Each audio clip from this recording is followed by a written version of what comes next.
and welcome to Thursday's episode of DB2. Here with David Brem, here with Daniel Butler as always. Butler, we got some news today, and decided we're going to kind of balance the entire episode around that. Aaron Rodgers not playing; he's kind of a big deal. What do you think this means for the Packers this week? Yeah, so I definitely want to talk about that, but we're going to talk about Mercedes Lewis. We're going to talk about the whole offense overall. Jordan Love taking Yeah, over.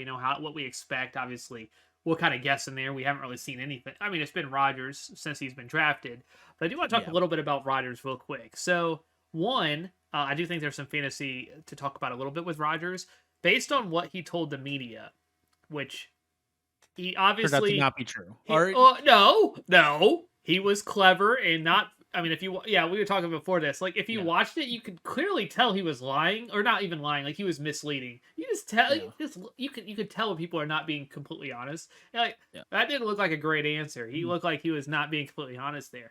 But I do wonder because, like, I'm assuming it's not just honor system, right? Like, the NFL's like, yeah, okay, he told the media, so he's vaccinated. Because I haven't heard you like, is this like just the best kept secret ever? How did no one know that Aaron Rodgers had to be separated? All these COVID protocols for unvaccinated? Or is it possible that Green Bay broke some rules with Aaron Rodgers, being that it's Aaron Rodgers, and this could be a severe discipline action coming down, not only on the Green Bay Packers, but on Aaron Rodgers, and we could see a multiple game suspension. I don't know if you've thought about that, but do you think there's any chance that Aaron Rodgers may not only be out for one game? This could be something where the NFL. Now, I would think they don't just follow the honor system, right? So I would think the NFL knew, and he was, fulfilling the right. Yeah. But we haven't heard, so like, how did the media not know? Like, that seems like the media always knows. They know if you're vaccinated. They always like this person who is unvaccinated or this person who is, it's like they always put that in there. So Yeah. like this one they didn't know. It That's kind of an feels interesting. like there might be some shady stuff going on here. I didn't even think about that because honestly, I don't think about the fact that there are other protocols. I only think about the fact that like if you catch it, there's different rules. I like it just it completely skipped my mind that the other stuff's even happening behind the scenes. So it does feel like a thing where either yeah, I would assume you have to like show your card or whatever. Like you have to show your card to get into a bar in some cities. Like I'm guessing you probably have to show your card to play in the NFL if you have it, and you're gonna go by that. Um, yeah, that's because it does feel like a thing where maybe he has been doing it and they've just kept the media out of it, which seems like it would have been extraordinarily difficult and honestly, almost a weird thing. Like, I don't know. That seems odd, but yeah, I think you're 100% right. If it comes out that the Packers were the Packers told the NFL, like maybe he is responsible for telling the Packers protected him, and the NFL thought he was, and that could bring something down. We obviously don't know anything. I don't know what he's been doing behind the scenes and that kind of stuff, And but this could all be there's a related non-zero to chance. Devante Adams. Like, that might have been where he Yeah, got it. So again, it's not like this just happened. It's like he played this past week. Devante didn't, so yeah, he would have been in close contact. He should not have been. I'm assuming would not have been playing if he was unvaccinated. That's what happened with that's true. There was with Lazard, right? Lazard. Yeah, So like, there's some stuff, a lot of information that we don't have Wednesday night that might come out on Thursday. But I'm gonna try to get this video out. This is gonna be out a little bit earlier now that you can see when the video is out if you're watching. But yeah, like, just because I want to make sure we cover as up to date as possible. But yeah, I think it's gonna be interesting. So if Rodgers, obviously this is a pretty big hit. So like, I think it's fair to talk. Like, we don't know if there's. I mean, he's an yeah. athlete. He's probably going to be fine. If he's I don't even know if he has symptoms at all. So I'm sure I'm going to guess he's going to be fine as most younger people are. But for fantasy, if we go look at that, like, this might be something that he could be out. I mean, this could be I don't know what would it be. I wouldn't be surprised if this could be a 4-game suspension. This could be a rest of Yeah, season I don't know what suspension. their rules. I'm assuming there's some Green kind of Bay stuff in could place. something weird. I don't know, because like I No. kind of feel like the NFL's not gonna do anything really. I feel like this is like one of those things where It's they're Rogers. like, it's Rodgers, it's Green Bay. It's like, we might just try to like be like, oh yeah, they follow. Like, even they may not be completely honest about what's going on. I don't know No. if they're able to keep that secret again, but obviously this is pretty big news. So now, if Rodgers is out, obviously you got to. Well, he is out for this upcoming week. You got to Yeah. find a quarterback. I don't think it's Jordan Love. I think he probably have better No, options. I would probably not do that. Yeah. First round pick in 2020 out of Utah State. And yeah, so he's been on the roster, but we haven't seen anything from him because it's been Rodgers since. So it really is just a guessing game, right? Like we really don't know if he's any good. He might be amazing, probably not, but he could be really good. He's been behind Aaron Rodgers. I'm guessing he's, even if Rodgers hasn't been the greatest teacher, like I'm sure he's learned a lot. So he could be solid. But I'm not sure what to expect, and trying to predict his performance isn't going to be overly easy. So you're going to want to find some other options. Maybe Tua against I would say Tua is the big name this week. Taysom Hill, if he is the starter for New Orleans, with his rushing, has a ton of upside. Could be a top 10 guy. And then Tyrod Taylor in that same game against Miami, if he comes back, and maybe not as good a play as some of those other guys, but still, especially in deeper leagues, you got bye weeks, he could be a solid play if you have Rodgers. So there's probably some guys out there you could fill in, not Aaron Rodgers level, but there. Now, besides that, we also have we do have fantasy relevance on this team. We have Devante Adams, who probably takes the biggest hit of everybody. He's still a guy. I think he goes from number one, number two, number three. He's not number one because Cooper Kupp's number one, but number two, number three wide receiver to probably not even top 10 without Rodgers. So like he is probably 15 really, really good. And maybe I'm wrong, and Jordan Love might throw him the ball 20 times. If that happens, he's probably easily top 5. But I don't, if I'm told he's going to get 20 targets, all right, sure. I love me some Devante Adams, but probably not quite 20. He might, though. You just never know. But yeah, he takes a big hit. But I think the rest of the offense could be okay. Aaron Jones is still a stud. AJ Dillon has been solid. Outside of that, Tanyan. I will say injured. we've talked about like Scantling back could be like an interesting play. Like I think everybody past Adams at this point without Rodgers is a no-go, no matter what, receiver wise. Yeah, I mean like, Adams is the only guy, right? Yeah, like you still play him. You have to severely temper expectations though. Yeah, is probably an interesting play for like daily if. I think just because like I feel like a lot of people are not going to play him. Like I don't, I'm just going off to like he's probably going to be a little overvalued. So like if you're trying to get a contrarian play, I think Devante is kind of interesting and sort of not a great value, but no one's going to be playing him sort of thing. So you could get something cool with daily there and maybe he does get 20 targets and he gets a couple touchdowns. Jordan Love could be really good. Though again, this is against the Chiefs defense too that is probably. We don't think is very good. This week, not even against against Jordan Love's led Packers here. But yeah, I love Aaron Jones still. I still think he'll be good.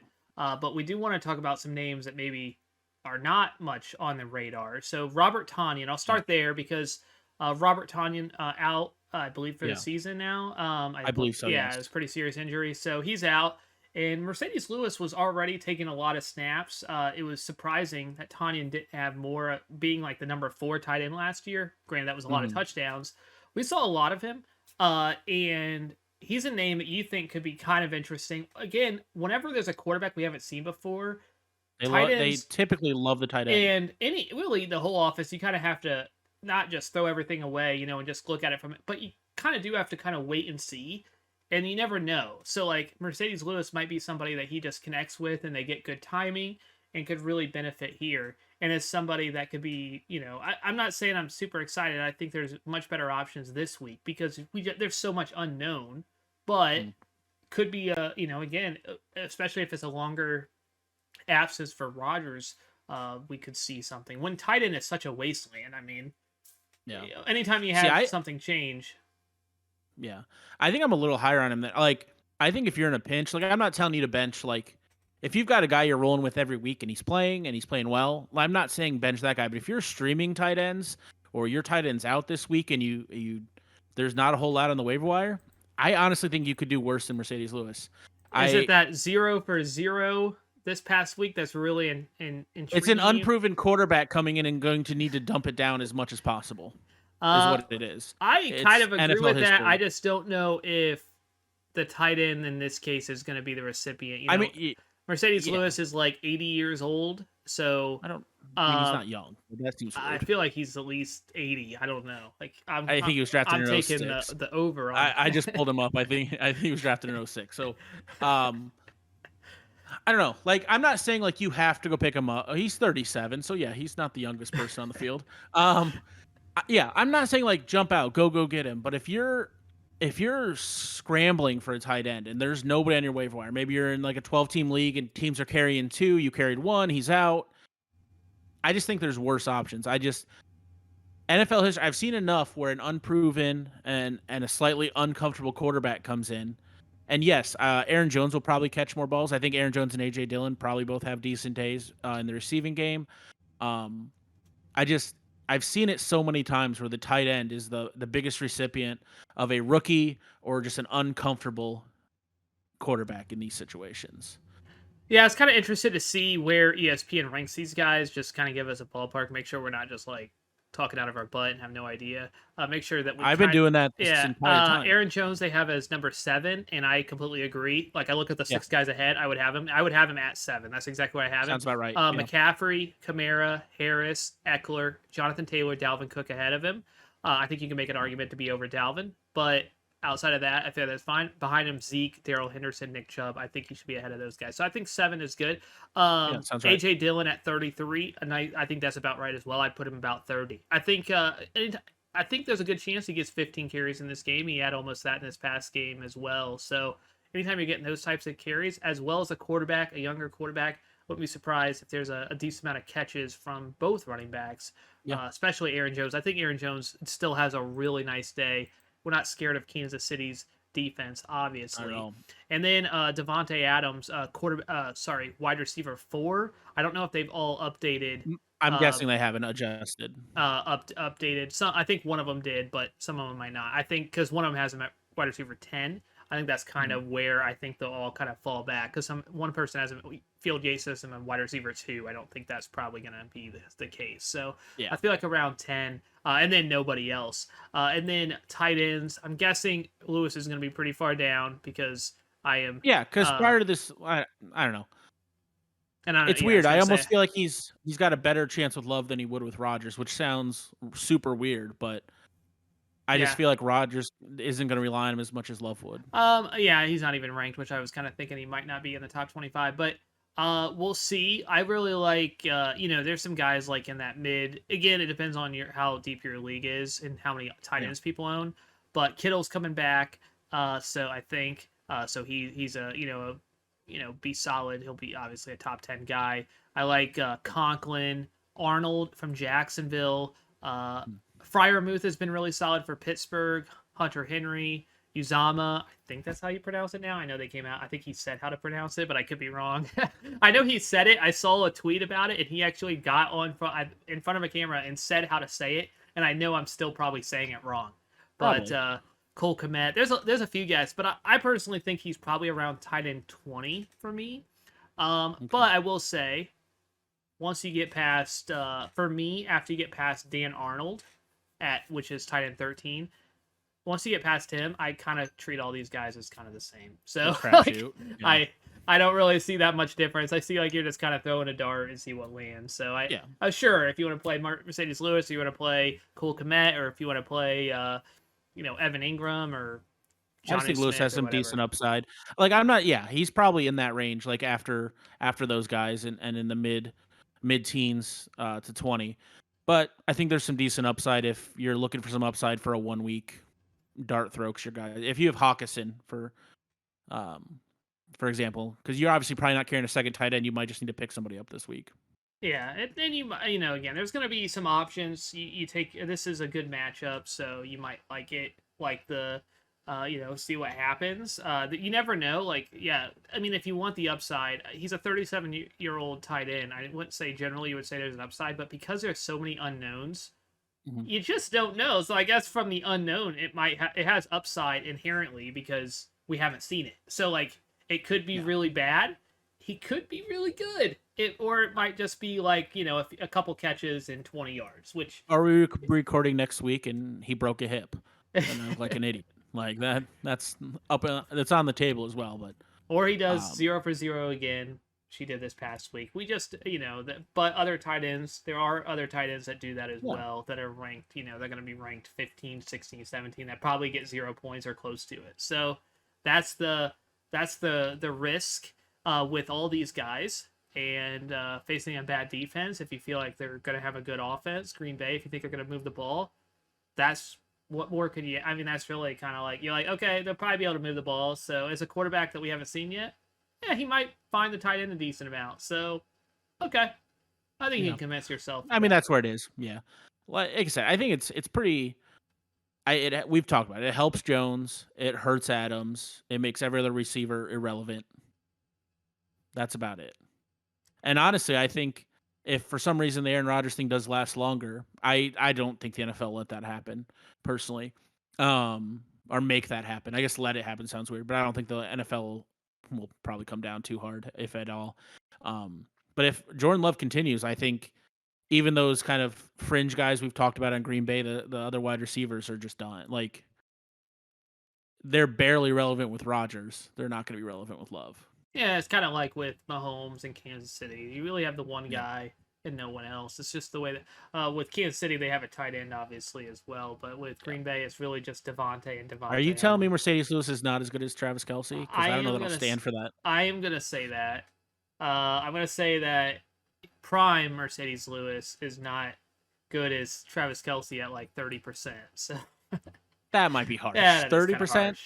Mercedes Lewis had some decent years. Yeah, he did. He was solid, right? He's been solid in his career. I mean, obviously, if you make it this long, you've had some solid years. So, just some things to think about. You maybe you didn't even think about the fact that this could be something that extends beyond this week. I don't think you should rush to pick up Jordan Love, but No. I don't think you really even have to panic if you're an owner of the big guys. I think they're still going to be fine, and you never know with Jordan Love. He might be a lot better than we expect. So Or he could just waiting. zero in on Adams, and Adams goes crazy. Yeah, and Like honestly, it could happen. We saw Cooper Rush have a crazy good day, so we just don't know with these backups. So something to think about. Appreciate you watching on this episode. Again, make sure to come back Tuesday through Saturdays. We have stuff all week. This was kind of different a little bit because it's more news, but it's still a lot of fantasy relevant. So awesome, yeah. Hit like, subscribe if you haven't. 5 days a week. Leave a comment. We'll be back tomorrow. Yeah, thank you so much. I think you covered it. Have a good one. See ya. Peace.